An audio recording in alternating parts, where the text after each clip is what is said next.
അങ്ങനെയാണ് ഫ്രണ്ട്സ്. അപ്പൊ ഇവരെ സ്കൂളിൽ ഫ്രണ്ട്സിന് കൊടുക്കാനായിട്ട് നമ്മൾ കുറച്ച് റിട്ടേൺ ഗിഫ്റ്റ്സ് വാങ്ങിയിട്ടുണ്ട് കേട്ടോ. അപ്പൊ നമുക്ക് ആ ഗിഫ്റ്റ്സ് ഒക്കെ അൺബോക്സ് ചെയ്ത് നോക്കാം. 1 2 3 4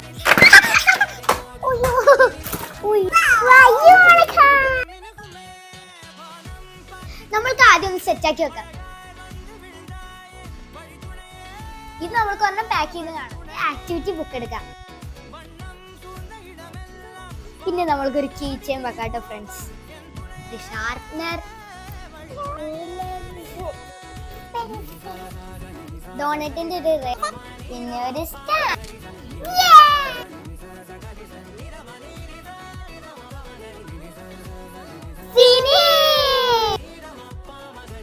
അപ്പൊ നിങ്ങൾക്ക് എല്ലാവർക്കും ഈ ഒരു വീഡിയോ ഇഷ്ടപ്പെട്ടെങ്കിൽ ലൈക്ക്, ഷെയർ, സബ്സ്ക്രൈബ് ചെയ്യാൻ മറക്കല്ലേ.